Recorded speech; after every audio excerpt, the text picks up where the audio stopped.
Welcome back, viewers, to the Stellar Twin Voyagers program. Today, I, Nova A239, will guide you once again in exploring the journey of these siblings who strive to fulfill their colorful dreams. Let's together explore the timeless eternity and fill our dreams amidst the sea of stars. Get ready to be mesmerized by the wonders of the universe and stories full of hope that will inspire us all. Our enthusiastic young shepherds have resumed their work. After their lunch break, they quickly caught up with their father and grandfather who were already working in the field. Without hesitation, they began bundling the remaining straw into hay bales and assisted their father in loading them onto the cart. We're done here, Dad, Grandpa. Is there anything else we can turn into straw? Asked Aster after their part of the straw was all baled up. Ah, you're finished already. In that case, you two go home first and help gather the chicken eggs from our co-op before taking our sheep out to graze. Dad and Grandpa will finish up the remaining work in the field, said Dad. All right, Dad, said Aster, then immediately helped lift their hay bales onto the cart. Let's go to the chicken coop first, Dad, said Cosmo. Then both of them ran to the yard, grabbed a basket, and hurried to the chicken coop. Aster opened the co-op door, and they both entered, beginning to collect the chicken eggs one by one. Cosmo, when you're done there, please fetch the chicken feed from behind, said Aster. All right, bro, said Cosmo, then quickly ran to the back of the co-op to fetch the chicken feed after finishing his task. Yosh, now we just need to refill their feed and water, then we can lock up the coop and take these eggs home, said Aster. Cosmo nodded and quickly helped his brother feed their chickens. They finished up swiftly and closed the co-op door, then carried the eggs back home. Mom, we're back, said Aster upon reaching the front door. Hearing her son's voice, Mom quickly walked to the door to greet them. Oh, you're home already. Here, Mom, we gathered the chicken eggs as Dad asked, said Cosmo, handing his basket to Mom. Oh, my clever boys, thank you, said Mom, taking the basket of chicken eggs from both her sons. Aster then said, we're going to take our sheep out to graze now, Mom. We'll be back soon. All right, Aster, don't take too long, and after you finish grazing the sheep, you can call Dad and Grandpa to come home. I'm almost ready to cook dinner, said Mom. Okay, Mom, said Aster and Cosmo, then hurriedly ran to their sheep pen. Upon arrival, Aster opened the sheep pen door while Cosmo guided their sheep out. They proceeded to graze and drink water. While waiting for their sheep to finish grazing, Aster and Cosmo chatted and read a book given by their grandfather. Look, bro, the moon here looks so big, unlike the moon we see in the night sky, Cosmo pointed out from one of the book's pages. That's right, Cosmo. This is a picture taken with a telescope and magnified, so all the details appear very clear, Aster explained. In that case, bro, why don't we ask Grandpa to tell us about the moon tonight? Cosmo suggested. That's a great idea, Aster replied, but before that, let's finish our tasks here and quickly call Dad and Grandpa from the field. Agreed, Cosmo exclaimed. They then herded their sheep back to their pen and hurried towards the field. However, upon their arrival at the field, Dad and Grandpa were nowhere to be found. Maybe Dad and Grandpa have already gone home, Aster said. Let's hurry back home. Cosmo nodded and followed his brother back home. Grandpa, Dad, Mom, we're home, Aster announced upon reaching the front door. Aster and Cosmo looked around but couldn't find their dad and Grandpa. Mom, haven't Dad and Grandpa arrived home yet? Aster asked. No, didn't I ask you to call Dad and Grandpa from the field earlier? Mom replied. There's no one left in the field, Mom, Cosmo said. Where could Dad and Grandpa have gone? Mom murmured. We'll go look for them, Mom, Aster quickly decided. All right, but be careful, and come back soon when you find them, Mom cautioned. Okay, Mom, Aster replied. Come on, Cosmo, let's go find Dad and Grandpa. Cosmo nodded. However, before they could leave the house, Dad and Grandpa arrived. We're back, Dad said. Oh, my boys are already home. Aster immediately asked. We went to the field and didn't find Dad and Grandpa, so we checked at home but couldn't find you. We were just about to look for you. Where did Dad go? Oh my, Dad chuckled while patting his son's head. You were worried about Dad and Grandpa. Thank you, and sorry for making you worry. Mr. Rahul's cart suddenly broke down, so Dad and Grandpa helped him fix it. Oh dear, I was worried too, Mom said. All right, let's have dinner together now. Let's sit at the dining table. Okay, Mom, Aster and Cosmo replied eagerly. Then, Mom served dinner one by one, and they enjoyed it happily together. Wow, delicious dinner. Aster, Cosmo, are you done? Asked Father. Yes, Father, replied both of his sons. Good, get ready quickly. Today Father will join you and Grandpa to the meadow as well. Father thinks it's rare for Father to accompany you, so let Father accompany you tonight, all right? Said Father. Wow, Father is coming, yay, exclaimed Cosmo. All right, let's quickly clean up the dinnerware and get ready to join Father and Grandpa, said Aster. Okay, big brother, said Cosmo enthusiastically. Seeing his two sons so excited, Father smiled and said, all right then, Father and Grandpa will wait in front of the house. Both of his sons nodded and quickly finished their tasks. Then they went into their room to grab their flashlight and books, then hurried outside to meet Father and Grandpa. Wow, you're done, huh? All right then, let's start walking, said Grandpa. Then the four of them started walking along the path in the bright moonlit night towards the meadow. Finally here, just a moment, Father will spread out the mat first, said Father. After finishing spreading out the mat, they all sat down on it. Grandpa paused for a moment, then said, all right, now that we're all seated, is there a topic you'd like Grandpa to talk about tonight?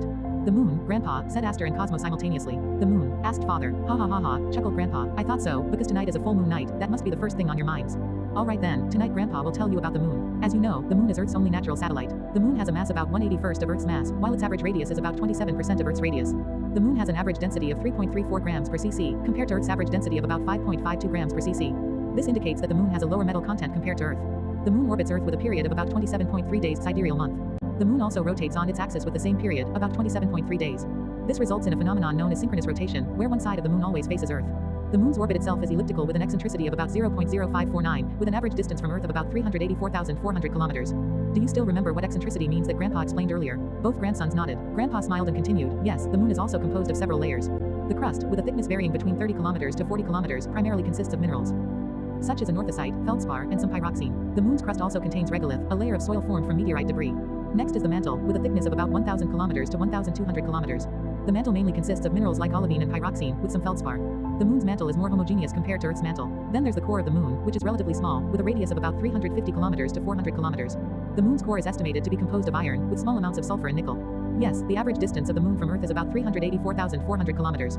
However, this distance varies due to the moon's elliptical orbit, with perigee closest distance about 363,300 kilometers and apogee farthest distance about 405,500 kilometers. Wait a moment, Grandpa is tired. Grandpa wants to drink first. My child, can you continue explaining to your sons about the moon? I'm sure I explained it to you when you were little. Of course, Father. Come on, don't underestimate me. I am also your pride and joy. Father, take a rest. I will continue explaining to my sons. So listen to Father's explanation. Wow, I think this is only the second or third time I've heard Father's explanation, big brother, said Cosmo. Ha ha ha, don't underestimate Father. Even though Father isn't as smart as your grandpa, Father is competent enough, you know. Okay, so the moon's gravity is responsible for most of Earth's tidal phenomena. Tides occur due to the varying gravitational pull of the moon on different parts of Earth. These tides also cause the moon to experience a phenomenon called tidal locking, where the moon's rotation slows down so that one side always faces Earth. Perhaps your grandpa would like to explain specifically about tides another time, so Father will continue with something else. The temperature on the moon's surface itself varies between -173 degrees Celsius at night to 127 degrees Celsius during the day. Due to the lack of a significant atmosphere, the temperature difference between day and night is extremely extreme. Next, Father will explain about various unique features on the moon. There are two terms you must understand here, craters and maria. Craters are circular depressions formed by meteorite impacts or volcanic activity. On the moon, the majority of craters are formed by meteorite impacts. When a meteorite strikes the moon's surface at high speed, the impact energy creates a depression, throws material in all directions, and leaves a crater. Craters typically have raised rims, flat or concave floors, and sometimes central peaks formed by rebound effects from the impact. Some craters have bright ray systems emanating from their centers, consisting of ejected material from the impact. Then there are mare or maria, plural, which are large, expansive low plains on the moon formed by ancient basaltic lava flows. The term mare comes from the Latin word for sea, as early astronomers thought they were large seas. Maria formed when basaltic lava flows from the moon's interior overflowed and filled large impact basins. This lava then cooled and solidified, creating extensive dark plains. Maria have relatively smooth surfaces compared to the rougher, more gravelly lunar highlands. Maria are darker in color due to their high iron content in basaltic lava. They are usually older than craters and often have smaller craters within them formed after the lava flowed. Before Father continues explaining about various famous craters and maria on the moon, Father wants to tell you some other interesting things about the moon. On the moon, there is a mare called Oceanus Procellarum, ocean of storms, with an area of about 2,500,000 square kilometers, making it the largest among all maria, and it contains several large craters within it. There are also features called rills, which are long channels or clefts on the moon's surface, often associated with volcanic activity. An example is Hadley Rill, explored by the Apollo 15 astronauts. Then there are dorsa, which are ridges or small mountains. An example is Dorsa Zirkel located in Mare Imbrium. Lastly, Mons Huygens is the tallest mountain on the moon, with a height of about 5.5 kilometers. Next, Father will discuss in more detail the formation process of maria. Maria on the moon formed through volcanic activity involving basaltic lava flows overflowing and filling large impact basins formed by meteorite impacts. This process primarily occurred about 3 to 4 billion years ago during a period known as the Imbrian period. Basaltic lava flowing to the surface had a high iron content, giving maria their characteristic dark color compared to the brighter highlands. Father will now tell you some trivia about the moon. First, the moon's gravity is about 1/6 of Earth's gravity. This means you would also weigh less on the moon, only about 16.5% of your weight on Earth. Second, the moon has almost no atmosphere, which means there is no wind or weather, and temperatures can change drastically from extreme heat during the day to extreme cold at night. Third, the moon exhibits synchronous rotation, which means one side of the moon always faces Earth, known as the near side, while the far side is never seen from Earth. Fourth, the moon appears larger when at perigee, closest point to Earth, and smaller at apogee, farthest point from Earth. And finally, due to the lack of atmosphere and significant geological activity, footprints left by Apollo astronauts remain intact to this day. How was that? Father can tell interesting stories too, right? Said Father. Yes, Father, that was very interesting, said Cosmo excitedly. Yeah, apparently my son is also talented in storytelling. Perhaps you should accompany your sons more often and tell them stories too. Alright, so that my grandchildren won't forget me, let's conclude this break now, and Grandpa will continue telling stories. Yes, as your father mentioned, the moon has many craters and lowlands called mare. Now Grandpa will tell you about some of the famous ones. Do you have your books? Grandpa asked. Yes, Grandpa, Aster said, then showed him the book and handed it to Grandpa. Alright, Grandpa said, flipping through the pages showing enlarged images of the moon. Yes, let me explain from here. First, there's Tycho crater located in the southern part of the moon.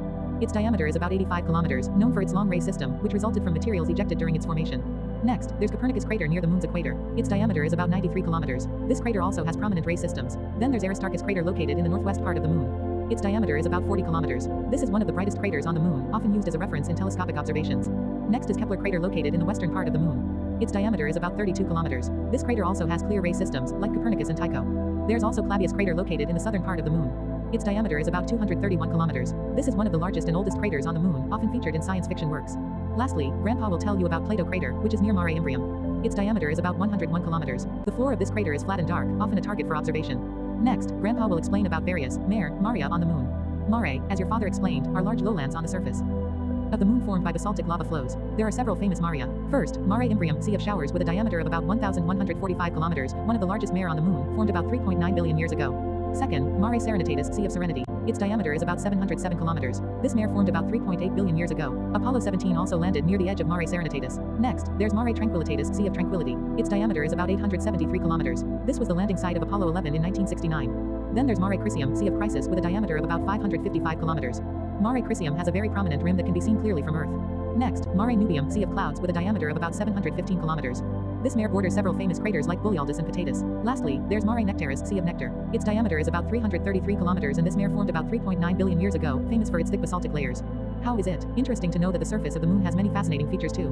Next time, Grandpa will discuss many more interesting things. Alright, Grandpa, that was really fascinating, Grandpa. We look forward to more stories another day, said Aster and Cosmo. Of course, Grandpa will prepare something else interesting for another time. Now let's relax and enjoy the bright and perfectly round moonlight. Let's lie down on the mat, said Grandpa. Okay, Grandpa, said both grandsons. Thus, the four of them enjoyed their night under the starry sky illuminated by the bright moon and stars.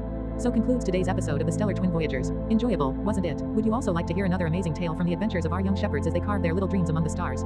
Therefore, stay with us on this program, and we will meet again in the next episode. In short, I am Nova A239, very happy to have shared stories with you today.